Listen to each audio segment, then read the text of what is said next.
In the year 1980, Miami was bad. Okay.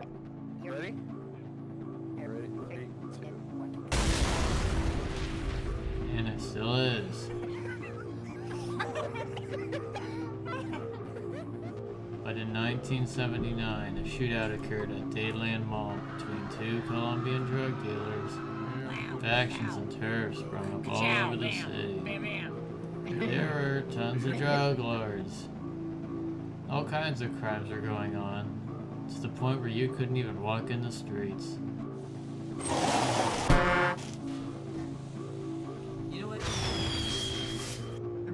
The city was, in all essence, a port town whose main import and export was cocaine.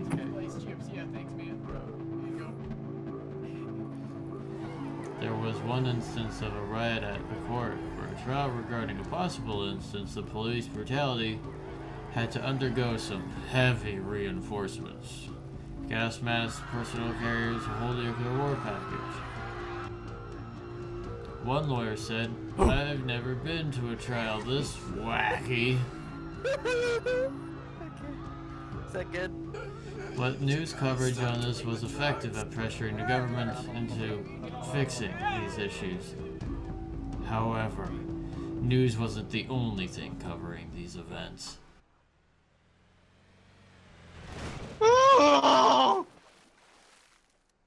Fuck, I can't use rocket launcher underwater.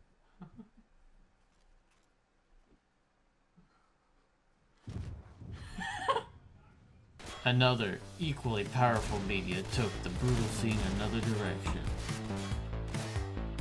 Just like all the police forces. Shoot first, ask questions later. Shows like Miami Vice put a colorful new spin on the events. Despite being a police show, the emphasis was really on the new style and music that was promoted just prior to this generation.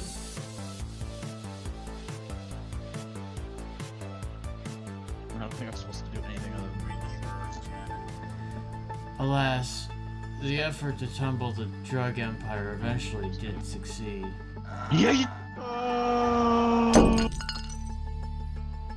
cannot arrest me, I'm Goldman, I'm very famous Russian man, you cannot do this to me, you do not understand. I will not be arrested today, motherfuckers. Since then, the events that happened in Miami faded somewhat into obscurity. Now it's the year 2000XX and Miami is still awful. Excuse me, sir, I need to get to grocery store immediately.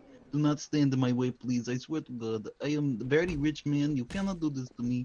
I think that you should never walk in the street of this city again. Thank you. Please enjoy the video.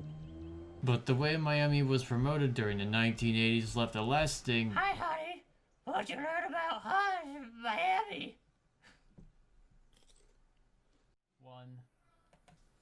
and rather mixed impression. Rubber masks.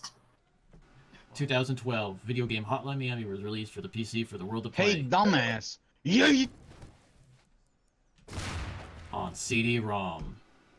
Hotline Miami depicted a strange love child of both violence and the neon lights that came from the mixed media in 1980s.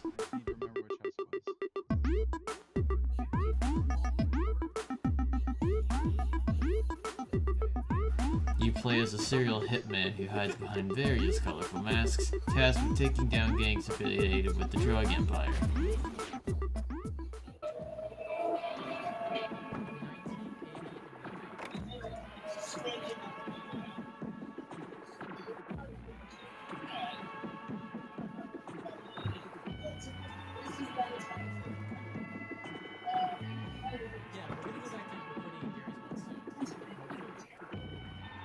But, despite having made a game about Miami, none of the game's creators had actually been there.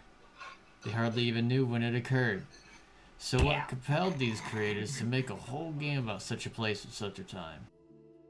It would have been the unusual impression that Miami left on the world. Not through its own volition, It became a symbolic city of color with a dark cynicism and past hidden under it. And that's well reflected in the strange, modern interpretation of the drug war. That may or may not be accurate today, but it established an artistic movement that is relevant and memorable, even now. Anyway, the motto of the story is, media's bad, don't watch it. Public service announcement. Bye.